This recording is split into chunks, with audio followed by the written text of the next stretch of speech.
And a happy Memorial Day to you. Lanny Ford, Juju Phillips along with you here on a Monday morning, muggy Monday morning. It's about 65 degrees. Not happy about that. It's closer to 70 now. I know, and it's going to get warmer as the day goes on. And you can keep all that if you'd like. Mid-90s by midweek. Don't care for any of that. Summer's here, huh? Yes, it is. Wide open and going.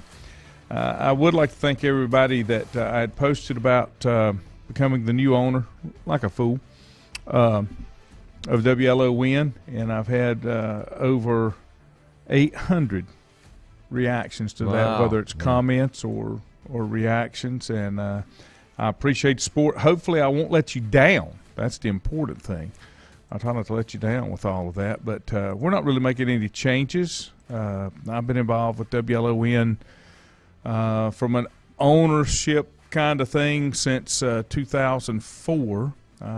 Still part owner in the original company. We had sold it off, and now I bought it back, and it's solely mine. It belongs to Sports Talk Guys LLC. Is the official company with that. Link Pauly said it's 59 up here in West Jefferson. Thank you, Lincoln. Wow. And you want to say congratulations on the radio station. Milton, good morning. Hope you're feeling better. Stephen, good morning. I want to say thank you to those that paid the ultimate sacrifice. Absolutely. And I've got a little poem I'll do a little bit later from my good friend Bob. Okay. Duckworth sent me a little poem. He sent me one too. It is The Soldier, and I'll do that just a little bit later on this morning. But glad to have you along with us here today. My Tigers let me down all the way around. I don't know if they will get into the baseball regionals. 64 teams, if I'm not mistaken. Mm-hmm. I know that Carolina State, East Carolina's in. East Carolina, those are hosts. Yeah, those are regional host sites. And Louisville, and I think there's one more that that's kind of I guess what I'm saying, a local team. You're saying NC State got in as a regional site? I thought so, but let me see. They got in thanks to that really good effort in the ACC tournament, right? Mm-hmm. Because they had been just a little above average going into the tournament. And let's see. Now, I don't think they've loaded everything up yet. Okay. I know the Division II brackets are out for the College World Series. The North Greenville is the number one seed in all the country, and they will be the number one seed for the College World Series, which is in Cary, North Carolina, starting later this week. Here we go. I finally found it. I had to look around and hunt around, and too many headlines, so they don't do a good job with this. Here's your regional sites locally: Virginia Tech, North Carolina, Maryland, East Carolina, and no, wasn't NC State, not one of those. But your regional sites are Auburn, Texas, Virginia Tech, North Carolina, Maryland, Texas A&M. Tennessee's got to be one. Miami, Oregon State, Florida, East Carolina, Southern Mississippi, Tennessee, Louisville, Stanford, Georgia Southern, and Oklahoma State. That's the 16 regional sites. And I don't think that the final bracket is out till about noon. It will be announced at noon. It'll be shown live on ESPN2, the 64 teams. Okay. I was looking to see, all right, the SEC got 4 sites, ACC got 4, Big 12 2, Pac-12 2, AAC got 1, Big 10 1, Conference USA 1, and Sun Belt 1. And I was looking to see projections, but I can't seem to find it because I know that somebody's already done that. Somebody has already done a projection of who's going to make the field. And I haven't watched everything, but I'm sure that Tennessee is one of the favorites. Because they were good last year, and they've been excellent this year. I'm sure East Carolina is one of the favorites. They've had another fine year. We've got a local product there, Lane Hoover. Okay. Yeah. Denny Hoover's son, he plays Here we go. 64 projections. Let's see what they say here. The last 4 in, it says on the at-large will be Alabama, Ole Miss, Old Dominion, and Texas, San Antonio.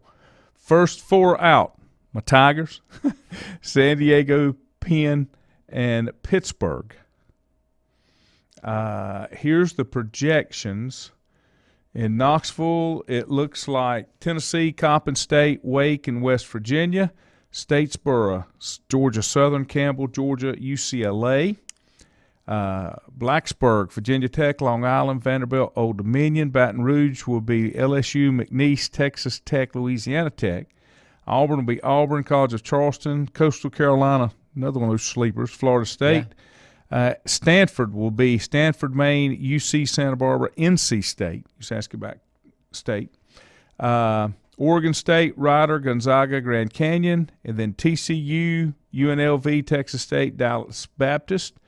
East Carolina, Davidson, North Carolina, Wofford. That'd be a good little regional to go to. Yeah. With Carolina and Wofford both being, and Carolina, Wofford, and Davidson. That's all local. That's North Carolina teams right there. Maryland, Columbia, Virginia, Liberty. I wonder why they didn't put like a Campbell, because they won their conference, the Big South, and throw Davidson in there as well. Where did we have Campbell's? I think you said Statesboro, Georgia. It is. Okay. And there's a asterisk. I don't see what. And maybe because they were tournament conference champions, maybe that's why. And I don't see what the asterisk means. I hate it when they do that. They put an asterisk, but then they don't tell you what that asterisk means. That's not even fun. Let me roll them down through here. Texas A&M, Army, Oklahoma, Texas, San Antonio, and then Texas, Oral Roberts, Arkansas, Arizona, Louisville, Ball State, Oklahoma State, Ole Miss, Miami, Florida A&M, Florida, and Connecticut. And down in Hattiesburg, Southern Miss, Belmont, Georgia Tech, Alabama, and then finally at Notre Dame, Wright State, Oregon, and Rutgers. So if they have these projections out, why did they have this show at 12 o'clock then? Well, this was 3 days ago, so I don't know. That may have all changed. Okay. I'm not even sure all those regionals are right. But that just kind of gives you an idea. Yeah. That was the only one that I could find. Did you say Army? I think so. Wow, I didn't know their baseball program was that good. Wait a minute. Here's one that's a little newer. See what it says. This was years ago.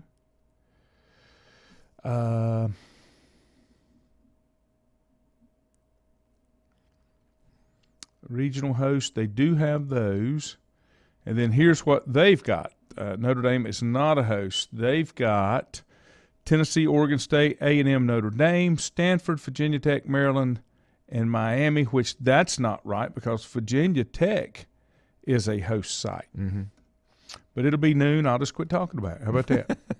And locally, the Caldwell Tech baseball team, they're at the World Series in junior college, and they won one and lost one, and they're in the elimination game this afternoon. What time they play this afternoon? I think about 3 o'clock. Okay.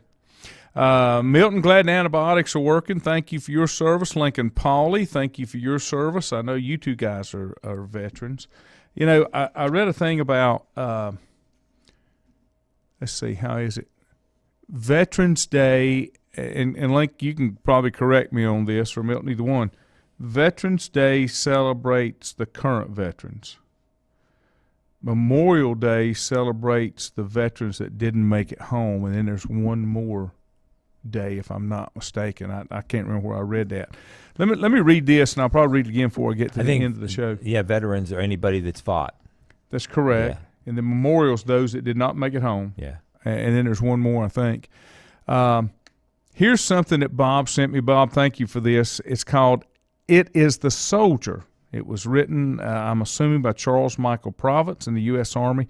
It was first copyrighted in 1970. It said, "It is the soldier, not the minister, who has given us freedom of religion. It is the soldier, not the reporter, who's given us freedom of the press. It's the soldier, not the poet, who's given us freedom of speech. It is the soldier, not the campus organizer, who has given us freedom to protest. It is the soldier, not the lawyer, who has given us the right to a fair trial. It's the soldier, not the politician, who's given us the right to vote. It's the soldier who salutes the flag, who serves beneath the flag, and whose coffin is draped by the flag, who allows the protester to burn the flag. That's a great. Armed Forces Day, thank you, Milton, is the one for active duty. And when is that, Armed Forces Day? Is that in the fall, maybe? Got nothing. And Veterans Day was once called what? You recall? Before it was called Armistice Day. Oh, that's right. Yeah, on the 11th day, the 11th hour, the 11th year, or something like that. Third World War I. Armed Forces Day is the third Saturday in May. Oh, okay. According to this. Last weekend. When is Armed Forces Day? And the difference between Armed Forces Day and Veterans Day. Veterans Day, previously observed as Armistice Day, which is now Memorial Day. No.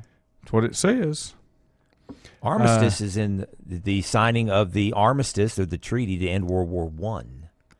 And that was on November the 11th. Well, this says that Veterans Day used to be called Armistice Day. Yes. Now it's called Veterans Day. Yes. Instead of Armistice Day, not Memorial Day. Correct. Okay. Let's see. Veterans Day honors all the men and women currently serving, as well as those who have served and sacrificed. Then Memorial Day honors those who died. You're right, yeah. That never came back. And then the other one is, what did we say? Veterans Day? No. Soldiers. Okay, I'm lost. Somebody that's a veteran, help me out. No, Veterans Day and Armistice Day are one and the same.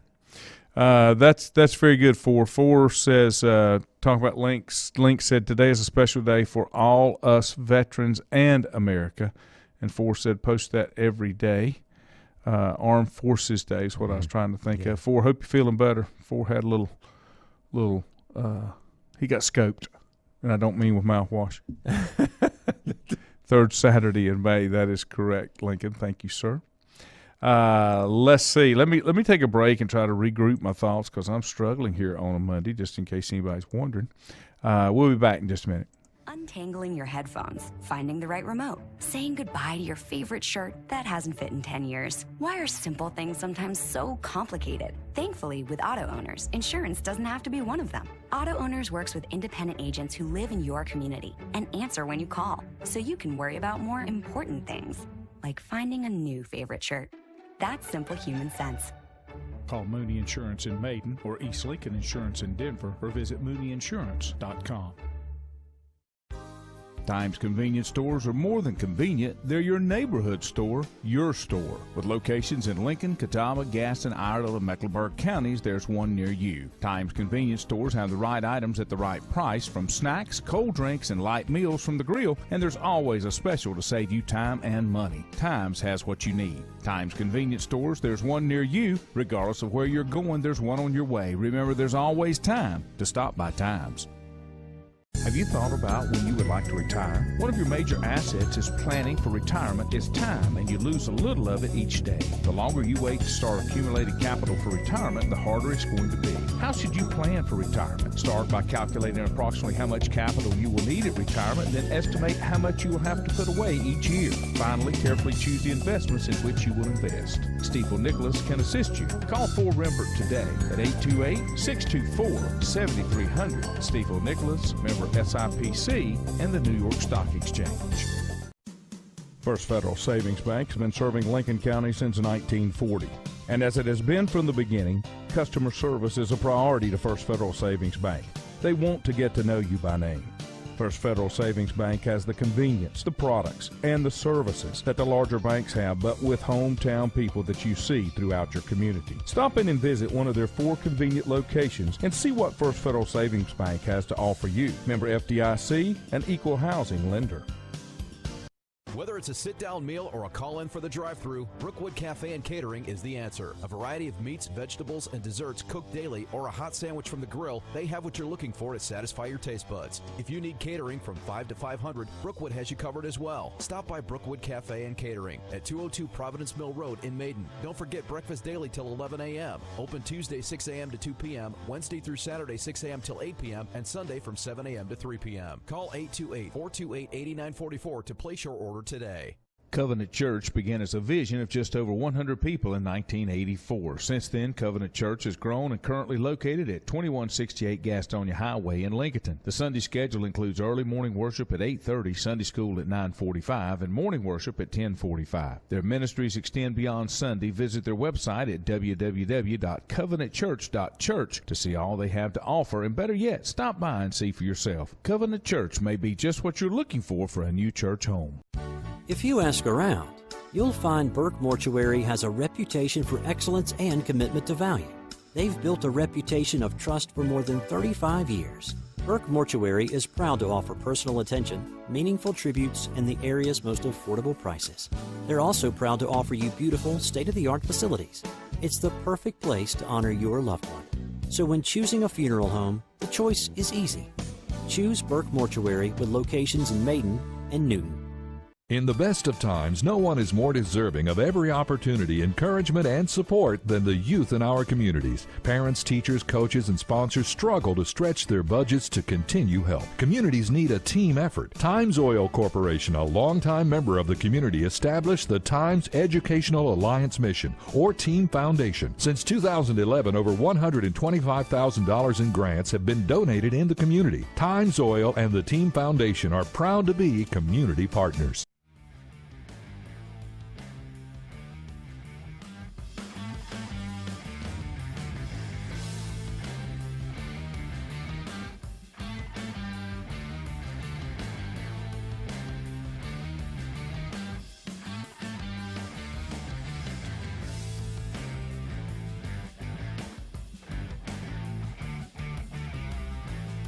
And welcome back. You know, sometimes I get all confused because I've got software that I'm trying to make work and it don't want to work, and it makes me very unhappy. I buy stuff to make things easier and smoother for us, but for some reason that doesn't want to work out for me, and I don't know why. Let's get into a couple of things. I hadn't had you on since this happened. Steelers have a new GM. Yeah. Now, you know, Ford and I were talking about this last week, and I think it's a good thing. Been inside the organization for a number of years, all those kind of things. But I can give you a good example of where that doesn't work with Dave Gettleman. He was another one. Long time, grew up through the whole organization with the Giants, was a disaster at the Panthers and a disaster when he went back to the Giants. So why should we think this guy will be different? Yeah, I don't. That's a good question. What makes him different, I guess? Well, I don't. He's not a personnel guy, is I guess the one big difference. He's not. Gettleman prided himself, or at least said he would. He was a guy that could, pick out talent and develop talent and had an eye for talent. Ooh. The scout's eye. Ooh. This guy is more of from the business side, from the salary cap side. Even though he's been around the organization, he's been the head of he's what they call the salary capologist. He's been the guy that manipulates the salary cap, and he has hired. And I watched the press conference. He talks about it's important to bring in guys that are you got to know your strengths and weaknesses as a general manager in any business, as a leader, and he's trying to bring in guys to enhance the areas where he's not his strongest. So he's not a talent evaluator. He's not. What do you want in a GM? Well, I think the Steelers have done it a little bit different. They don't have a one guy heading up, being the president of football operations, general manager, whatever title you want to give them. They kind of break it up. The general manager has traditionally been somebody that came up through the ranks as a scout or has been a scout. This guy is just the opposite. He's going to bring in people that are scouts. They've hired an assistant general manager, which really is in essence is going to be the general manager in terms of scouting and personnel-wise. This guy's more of a money guy with the salary cap. The people he's hiring to bring in are more guys that are with the personnel department. You know, I think I told you this, and it was very surprising for me how much input and control a general manager has even on starters. So if you've got a GM and he's not a personnel guy, does that mean there's a whole different philosophy? Because Marty had more input on who played than you would think when he was at the Carolina Panthers. Wow. Yeah, I think – I'm just trying to get an understanding of how this works. Yeah. I think – and again, I think with the Steelers, because they've had such stability – they've had, I think, 3 or 4 general managers since the 70s. Mm-hmm. Just as many coaches over the last 50 years, 50-some years. Mm-hmm. I think that they hire the people, and that's one reason why you have the stability. They let the coaches coach, and they let them decide who's going to start. Now, when it comes to acquiring players, either through the draft or free agency or where to spend money to give players a second contract, that kind of thing, I think that's where the expertise of the organization in terms of a capologist and the personnel people, I think that's where it comes in with the general manager side. I don't think with the Steelers they say that to Mike Tomlin or to Bill Cowher before that here are the guys you're gonna play because we drafted him. We want you to play. Give them the opportunity to play them. I don't know that for a fact. That's kind of my question. Yeah. You know, where should that responsibility lie? I guess. Yeah. Is that something that should? I've always heard, and I can recall because I'll go back to this. If the coach doesn't really have input on who's drafted or signed, you're kind of saying to him, all right, here's what you got. Now you make it work. It goes back to the old Parcells thing. If you're going to let me, what's the term about cooking the groceries? If you're going to let me cook, you need to let me buy the groceries. Yeah. So I guess that's where I'm asking. I don't know. I'm trying to figure out how you have a GM that is not a personnel guy, and if that's uncommon. It is uncommon. Okay. It is uncommon. Okay. It is very uncommon. And it is uncommon even for the Steelers, and I think around the NFL too.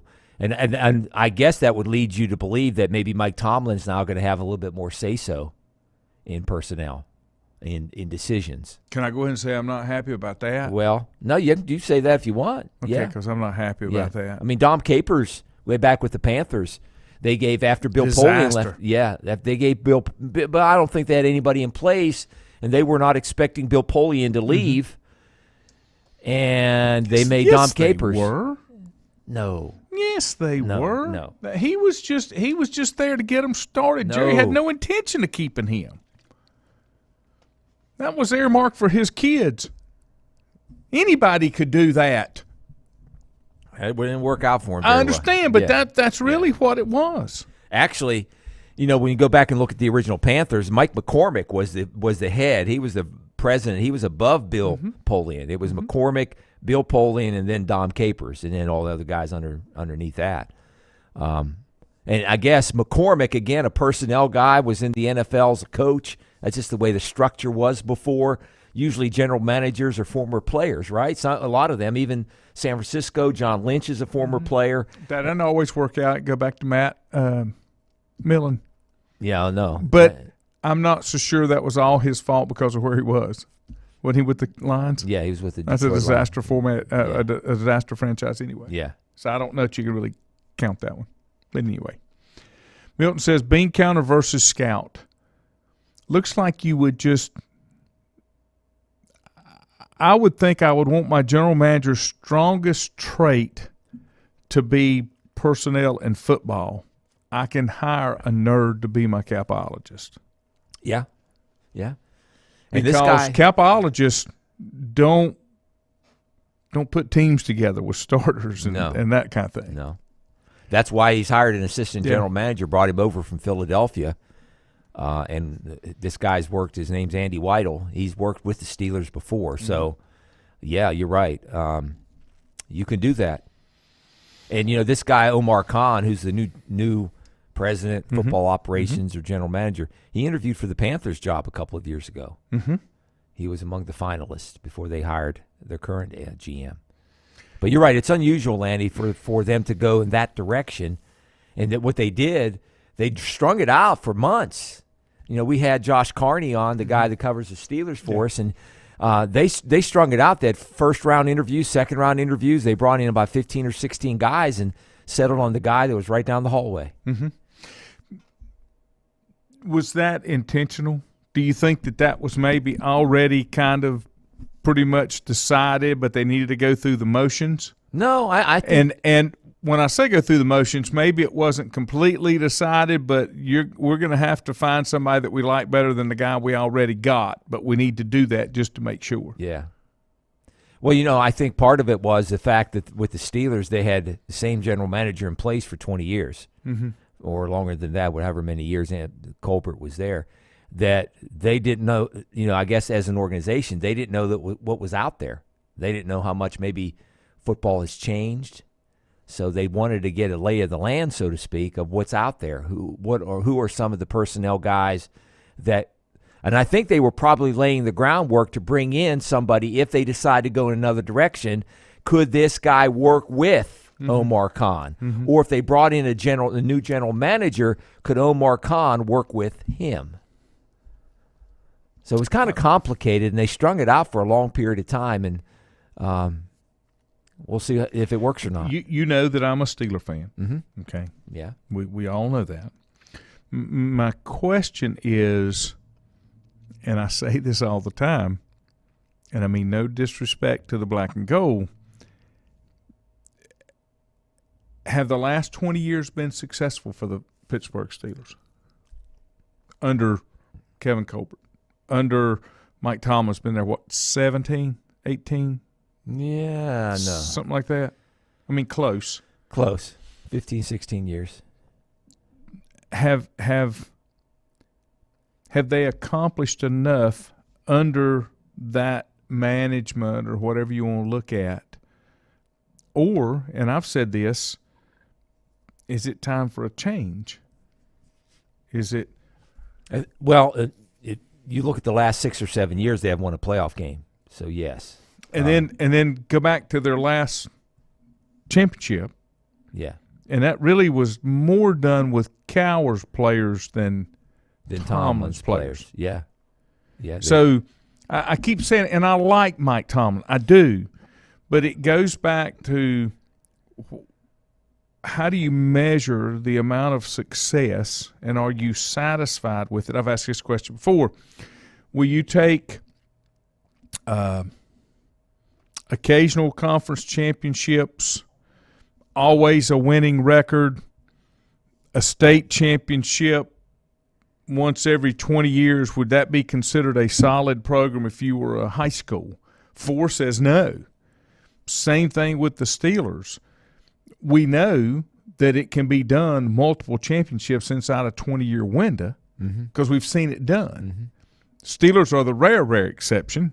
The Patriots are the rare exception because of how many times they've done it. But I go back again, the Steelers are one of the most solid organizations from a management, consistency, however you want to look at it. They never get into an era of dysfunction, but yet they don't seem to be competing at that top level or making those runs. Well, and again, it would depend on what you consider those runs. I think when you look at this, they've never had to rebuild. They've never had to tear it down completely. But is that a good thing? Is that what needs to be done? I don't think so. I just knowing the fan base, they won't go for that. I think there's some restless fans that are not happy that they really haven't competed for a championship in a number of years. Yeah, but there were restless fans when Yeah, Cowher's last few years. because he had gone all those years without winning and won a Super Bowl. Then the next year they go 8-8, and so that but they, to not. I think their worst season they had may have been in the late 80s when they won 5 games, and that's the worst season they've had since 1970 when they drafted Joe Green, or when they finished 1-13, something like that, or 4 and whatever it was. So they've never had to rebuild. They've certainly not been able to reach that potential. They've underachieved when Ben Roethlisberger was at his peak, when they had Antonio Brown, when they had Le'Veon Bell, when they had the weapons. They reached the championship games a couple of times, and maybe were it not for New England, they would have made another Super Bowl appearance, or maybe 2 Super Bowl appearances. The last 6 or 7 years, when Ben started to decline, they were competitive. They made the playoffs, but they never won a playoff game. And that's kind of what I'm saying. Yeah. Did you slip into a high level of mediocrity? You weren't bad, but you weren't good. Yeah. I mean, they won their division a lot of those years. And they play in a tough division. I think the proof it will be in the pudding this year, with everything, all the changes that they've made. And now at quarterback, they got somebody who hadn't been there. It's not a franchise quarterback, and they try to rebuild everything else, upgrade the defense, upgrade the offensive line. They added weapons on the offense. But that's kind of what year. I'm saying. Yeah. When you don't tear that thing completely down, you don't have the opportunity to get those franchise pieces. And I don't know if how many teams have been tearing it down. You look at the Cleveland Browns; they've been tearing it down every other year since they came back into the league. Can't count the Browns. Like the Lions, you can't count them. They're dysfunctional. Up until this year, the Cincinnati Bengals were that way. They hadn't won a playoff game in 30 years. But at the same time, what haven't the Miami Dolphins done? What was the Jets? Who was the coach at the Bengals? Sam Weiss. No. The last coach before that was there for so long. Not Lovie Smith. Oh, yeah, I know what you mean, yeah. God, I can see. He's from Western Pennsylvania, too. He was a great guy. Yeah. Couldn't get him there. And they couldn't let him go. You know what I'm saying? Yeah. That was another. It's almost like we're good enough that we don't feel like we can justify getting rid of certain people. Yeah. Okay? But yet we can't get there. I guess that's where I'm at with it. And I don't know if there were free agents that wanted to go to Cincinnati at the time. But look at other franchises. I think one reason why New England's was so successful is that the rest of that conference or rest of that division was terrible, right? The Jets and Dolphins weren't competitive at all. The Jets haven't been to Super Bowl since Joe Namath was their quarterback. Buffalo has been up until the last couple of years, and between that and the 90s when Buffalo went 4 times, they haven't been very strong either. You look at the other parts of the AFC up until the last few years, how good have the Raiders been? How good have some of those franchises? San Diego wasn't very good, even though Phillip Rivers was there all those years. They made the playoffs, but they were never – Marvin Lewis, thank you for it. Yeah. I could see him, but I couldn't call it. He's helping out. I think he was helping out at Arizona State there for a while. Let me give you a couple of these comments, and I'll take a break. Force says, every organization is different and address the needs within the organization based on how they operate. It'll be interesting to see how this works out, and that's what I'm saying. Milton calls it, and Force says success is not longevity, it's about accomplishment. It is. Okay? The Steelers are an organization that have had they've had longevity and measurable success, but not the highest in accomplishments, I guess is what I'm saying. And Milton calls the same thing I do, successful mediocrity. And Link says, do not try to compare the Steelers to those cheating Patriots. I'm not. I'm just saying that you've got a franchise that has been able to do it. And you're correct, Lincoln. Baltimore should still be the Colts. I think we're all on board with that one, especially me. Let me take a break. We'll be back. Untangling your headphones, finding the right remote, saying goodbye to your favorite shirt that hasn't fit in 10 years. Why are simple things sometimes so complicated? Thankfully, with auto owners, insurance doesn't have to be one of them. Auto Owners works with independent agents who live in your community and answer when you call, so you can worry about more important things, like finding a new favorite shirt. That's simple human sense. Call Mooney Insurance in Maiden or East Lincoln Insurance in Denver or visit mooneyinsurance.com. Times convenience stores are more than convenient. They're your neighborhood store, your store. With locations in Lincoln, Catawba, Gaston, Iredell, and Mecklenburg counties, there's one near you. Times convenience stores have the right items at the right price, from snacks, cold drinks, and light meals from the grill, and there's always a special to save you time and money. Times has what you need. Times convenience stores, there's one near you. Regardless of where you're going, there's one on your way. Remember, there's always time to stop by Times.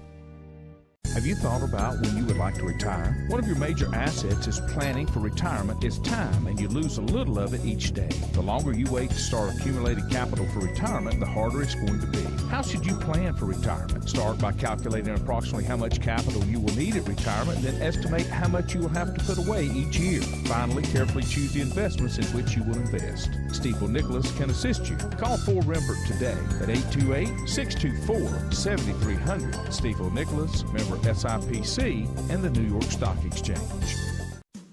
First Federal Savings Bank has been serving Lincoln County since 1940. And as it has been from the beginning, customer service is a priority to First Federal Savings Bank. They want to get to know you by name.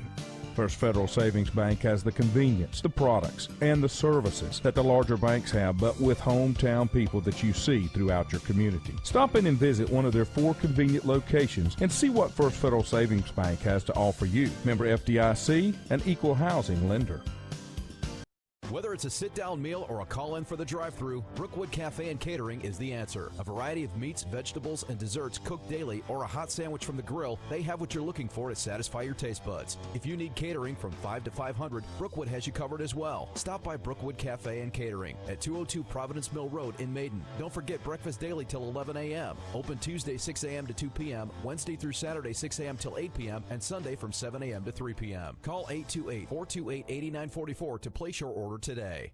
Covenant Church began as a vision of just over 100 people in 1984. Since then, Covenant Church has grown and currently located at 2168 Gastonia Highway in Lincoln. The Sunday schedule includes early morning worship at 8:30, Sunday school at 9:45, and morning worship at 10:45. Their ministries extend beyond Sunday. Visit their website at www.covenantchurch.church to see all they have to offer, and better yet, stop by and see for yourself. Covenant Church may be just what you're looking for a new church home. If you ask around, you'll find Burke Mortuary has a reputation for excellence and commitment to value. They've built a reputation of trust for more than 35 years. Burke Mortuary is proud to offer personal attention, meaningful tributes, and the area's most affordable prices. They're also proud to offer you beautiful, state-of-the-art facilities. It's the perfect place to honor your loved one. So when choosing a funeral home, the choice is easy. Choose Burke Mortuary with locations in Maiden and Newton. In the best of times, no one is more deserving of every opportunity, encouragement, and support than the youth in our communities. Parents, teachers, coaches, and sponsors struggle to stretch their budgets to continue help. Communities need a team effort. Times Oil Corporation, a longtime member of the community, established the Times Educational Alliance Mission, or Team Foundation. Since 2011, over $125,000 in grants have been donated in the community. Times Oil and the Team Foundation are proud to be community partners.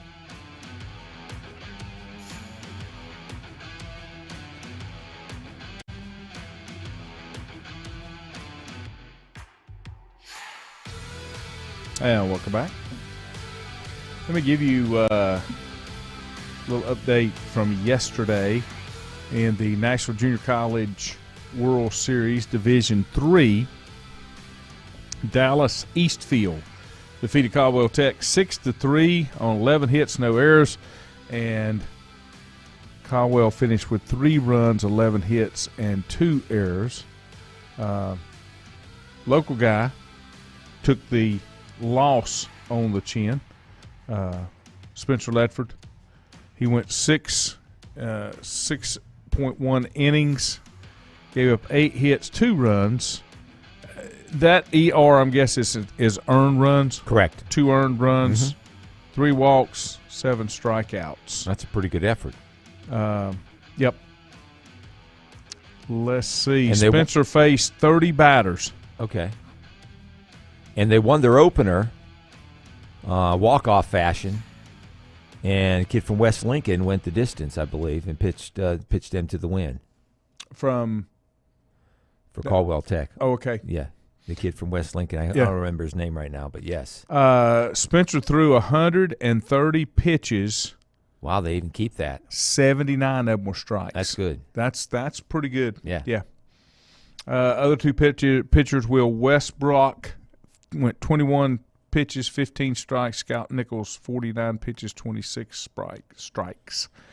4 runs in the 8th inning turned the difference, right? Yep. Even though Caldwell got 2. Caldwell was down 2-1 going into the 8th. And Dallas Eastfield got 4, and Caldwell got 2. Now, Spencer took the loss because when he went out, they were behind. Yes. Even though the big damage came after he was out. Yes. Yep. They were losing when he left. Yep. And let's see what this other link does for me. Here's the bracket. Let me get to the bracket. And they play today, I believe, at 3 or 3:30. In the losers bracket, and I don't know who they play, though. What I'm trying to Northern Essex. Is that Virginia or up in the Northeast? I got nothing. Let's see. That's an English term, so I'm guessing it might be Virginia. That is at 3:30, sir. Okay, 3:30. If they win, they'll play at 3:30 tomorrow. Okay. And then the bad part about it, they'll have to do a double header tomorrow too if they win. So if they win today, they got to win twice tomorrow to get into back to the finals. The championship bracket of 4 teams. Oh, of 4 teams. Mm-hmm. The way that I'm looking at this, and I thought the championship's Wednesday, Thursday. Okay. Mm-hmm. If I'm looking at this is a tough roadmap right here. I'll go ahead and tell you, Caldwell Tech. In Game 10, if they advance, they'll play Tuesday at 3:30. The winner of Oakton and St. Cloud Tech. They beat St. Cloud their first game. That's up in Minnesota. The winner of that game will face the winner of the Caldwell Tech game. That game's at 12 today. Their game's at 3:30. Those 2 winners would play. And those 2 winners would go on to play on Tuesday in the second. The winner of that game on Tuesday would go on to play the loser from Game 11, which would be that was the winner's Dallas bracket. Eastfield and Harnacker. Yes. So they're taking the loser of the winner's bracket. Mm-hmm. And then the winner of that goes up and this is where I kind of get lost on how that works. But hey, let's get by today. Yes, and then we'll try it again. They scored 4 runs, top of the 8th. The Harvester Bees, 5th-seeded Harvester Bees. That is their nickname, Dallas Eastfield Harvester Bees. That's where the company's located, maybe. I'm guessing. I am guessing. I have no idea. They were on a 25-game winning streak. Caldwell was, yes. When they lost. Yeah. Yep. And they'll face 3rd seed Northern Essex. And you're wondering, is that Virginia or where is that? Well, or we'll Northeast. get the Google monster out and see if we can find out. Massachusetts. Okay. Essex. It's Northern Essex Community College in Essex County, Massachusetts. There's an Essex County also, I believe, in New York. That sounds right. Mm-hmm. Interesting. Haverhill, Massachusetts is where that's located. Okay. And this little old Caldwell Tech. Mm-hmm. in the World Series, but just a remarkable season they've had with. And again, I look down the roster. I think they're huge, they built their Juju. roster, huh? They're huge. 6,600 students at that Northern Essex. What does Caldwell have? What is Not anything close to 6,000, I don't think. They're known as the Knights. like CVCC's like 5,000 or 6,000, aren't they? I don't know. We'll see if we can find out. So it's not based upon your enrollment. It's based upon scholarships and stuff like we talked with Frank last week. As far as the athletes and what level Yeah. they compete on. Yes. Yeah. Let's see what Caldwell Community says. I bet you. And then they have a satellite up in Boone, too. Interesting. Okay. Says enrollment varies, so they may not give it. That's still a lot. 6,600. 6,600 is For what, community. twice the size of Lenore Ryan? Yeah. And they offer 70 programs. 70 associate degrees. Wow. I don't know if there's anything that they say on their website about it. Usually you can find it under enrollment on Wikipedia. It just says varies, which I means gotcha. they didn't want to tell you. Yeah. That's what that really means. But a fabulous season nonetheless for Caldwell Tech. Mm-hmm. Only local baseball. How did East Lincoln do, by the way? They got beat. Okay. Kiever said, as good as South Rowan is, they don't come close to being as good as Randleman. And Randleman's just 1A. Okay. South Rowan's 3. That's what he said. So I got nothing there. But they went as far as East Lincoln went. What? They went to the semifinals. Is that what? They went to the Western Finals. Yeah, Western Finals. Mm-hmm. So yeah. Yep. So I can't find a number. Wait a minute. Now this goes back. There were 4,800 curriculum students 5 years ago. So they may be up close to 6,000. You're talking about Caldwell. Mm-hmm. Mm-hmm. Sure is. I wasn't aware that they were that big. Had no idea. But they'll get, and I believe you can watch this. Where can you watch this? Is it a stream, maybe? There's a stream, but I think it's a pay stream. Well, but usually they're not expensive. Yeah, It's kind of like $5 or $10. Yeah, the state high school playoffs. Once you get there, you can watch those. You buy for a month. It's like $10, but you can watch all the games, which I think is great for the folks that can't travel, can't get there. Yeah. But yeah, so they're not out of it with it being a double elimination. So we'll see where that goes. Let's see. 4 says Randleman is very good and that Frank Pate is the man. Richard said no Phillips jersey on the wall. What Phillips are we looking for, Richard? They run out faster than they can make them. Talking about, I guess he's talking about Randleman. Cherryville won, and Cherryville advances to the state title. Okay. And 1A baseball? Yeah, and they'll take on Randleman, Okay. if I'm not mistaken. Randleman, that's up. interesting that Randleman is That's a level East. cross, North Carolina, that's right? east. Yeah. You know, you don't think of Greensboro. High Point, that's kind of the divider line, but it is. Oh, and Richard, or 4, yes, we do have a Juju jersey. I'm looking straight at it. It's just on the Lenore Ryan wall. I've got a couple. I got the Crawdads jersey that says Juju PA on it, correct? Public address, not the state. And then you were 29, correct? 19. You were 19. I need a 19 jersey from Lenore Ryan then. I got a 29 Lenore Ryan jersey up there. I need a 19 jersey. I think I left that here for you. A 19? I did. We wore it that one time. You wore the Ben jersey that you have up on the wall. I'll have to go look and see. I may have it at home still, because I don't wore think it I've one. got, you got Smith Schuster, Yeah, 19. Yeah, but I'll have to bring my LR jersey. yeah, 19. we'll put it here. We'll put it back here on the big wall. Oh, I don't have my name on it though. You got yours on here. Well, then we'll have you one made. Randleman's 2A4 said. Okay, thank you, 4. Randleman's 2A. All right. I don't know why I was thinking like Kiever told me it was 1A, but that's okay. What else you got, sir? On this day? You got some? I got You're the man. I didn't get a guess today, so I felt guilty, so I said, let me do a couple. Want to make some kind of contribution? Is that what you're saying? That's what I'm saying.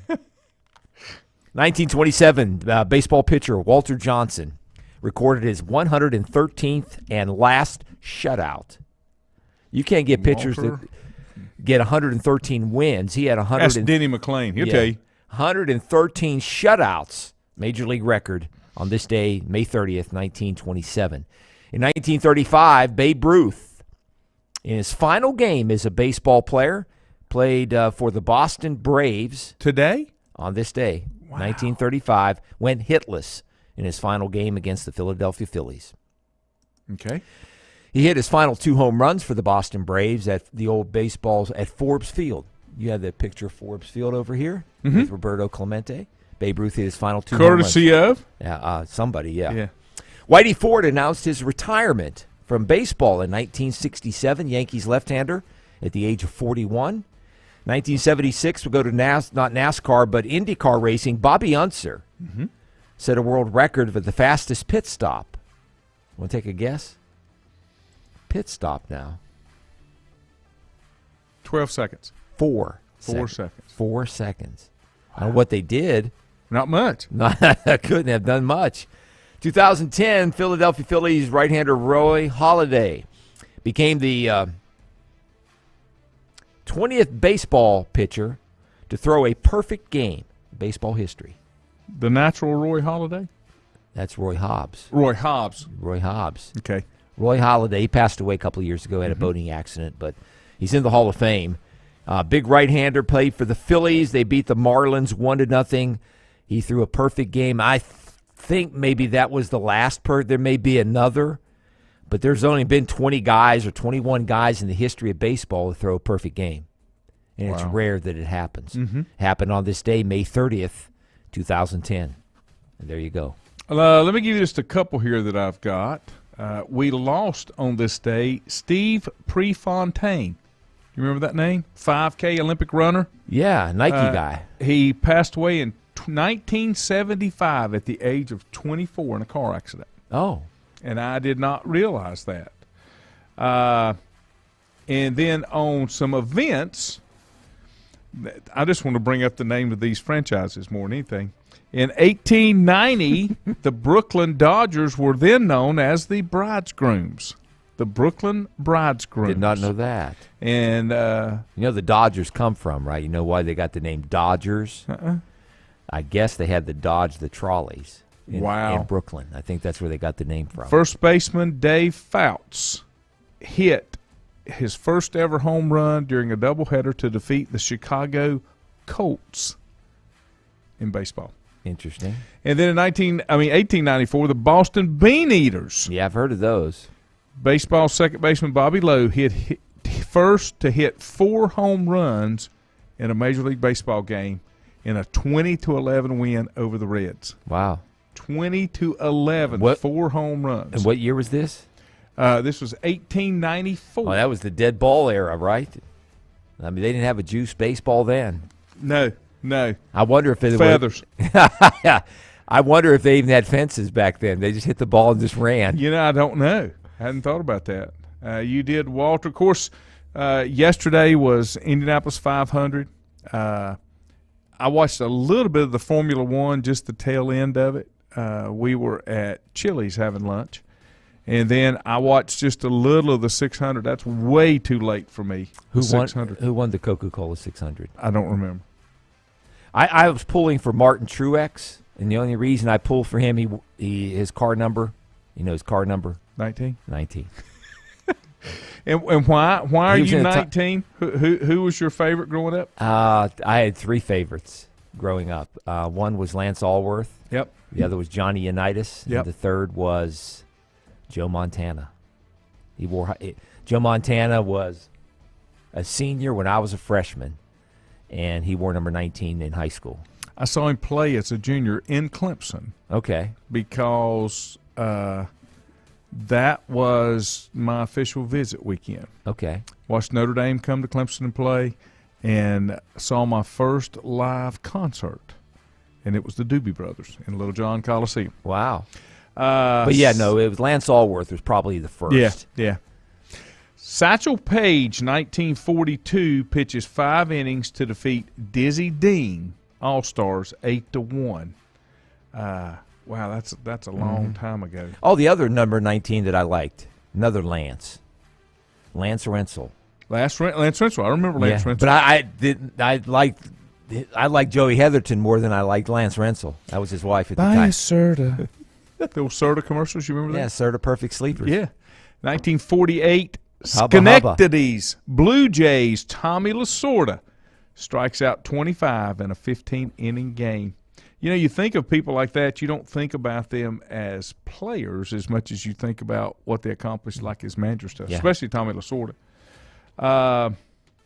Let's see. They sent Tommy Lasorda, I think the story goes, they sent him down to the minor. He came up with the Dodgers.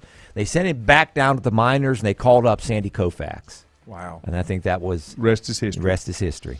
The Mick missed by 18 inches, hitting his first home run out of Yankee Stadium in the first game of a doubleheader against the Washington Senators in 1956. 18 inches short from a home run on his first home run. Okay. They went and measured it. They did. They didn't have the lasers back then, I'm sure. Let's see. So many Indianapolis, because that's what it was. Yeah. Willie Mays, Willie Mays? I did not do Willie Mays. Willie, the Say Hey Kid, 1971, hits his 638th home run, sets National League record of 1,950 runs scored. Is he the greatest living baseball player right now? I would think he and Sandy Koufax are probably the two greatest. I would say that you're probably right. Yep. Definitely Willie Mays. 1986, Barry Bonds made his Major League debut for the Pittsburgh Pirates. Yeah. I guess that's about it. I don't see anything else. Wow, today was a big day in sports history, but that's okay. Let's see. Any final comments before we go? I'm assuming Remember will be in the morning. Chad Mullis says 1911, the first Indy 500 was held. Okay. And, very good. You know, some of the traditions from the Indy that you no longer have, Jim Neighbors, wasn't it? Or was that the Kentucky Derby? I was thinking Jim Neighbors. Didn't he sing at the Indy? I think he did. And then you did the milk. The winner always drinks milk. And you kiss the bricks, and right? You kiss the bricks on the start-finish line. Yeah, some of those traditions are gone. All right, time for us to get out of here. Have a lovely day. Do something fun on Memorial Day. I'm probably going to call it a day just because I'm that way. But I will see what the food truck is across the way because I might get hungry later. Have a great day, everybody.